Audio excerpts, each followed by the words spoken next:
Hey guys, today I'm going to be talking about how Queen Amidala and her Jedi allies could have won the Battle of Naboo. Now, I know she did win the battle, but I'm talking about how she could have won the battle but taken less casualties and less losses. And more importantly, a plan that made her more likely to win.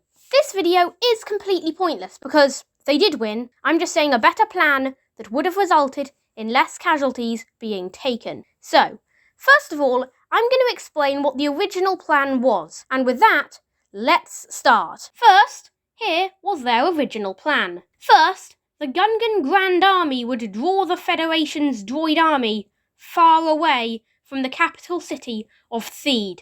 With the droid forces occupied fighting the Gungans, a combined force of Naboo soldiers and Jedi would sneak into the capital in underground tunnels and come out near the palace where the Trade Federation's leadership were stationed. The Naboo captain Panaka would take a detachment of Naboo soldiers and draw yet more droid forces away from the palace. Then, the main Naboo force would break into the palace. They would first move to take the starfighter hangar.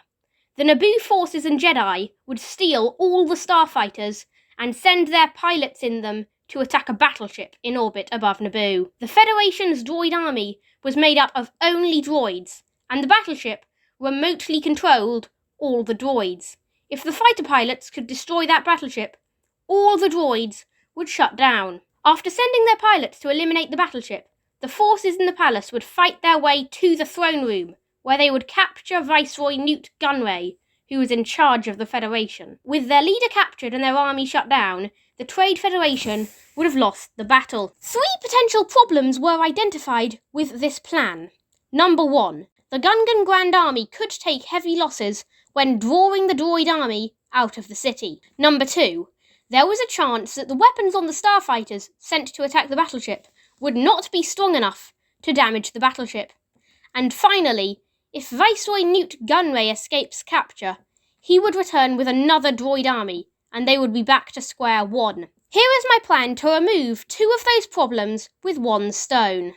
My plan would be the exact same as their original plan, only when it gets to the part where they send the fighters to attack the battleship, they don't send them to attack the battleship. Instead, remember how at the start of the battle, the Gungan army drew the droid forces out of the city? Instead of attacking the battleship, the starfighters will give air cover to the Gungans fighting the droid army. This is a good idea, because the droids had minimal air cover, so it will be easy for the fighters to blast those tanks to pieces. The air cover would almost certainly be able to arrive on the scene before the troop transports can deploy their battle droids.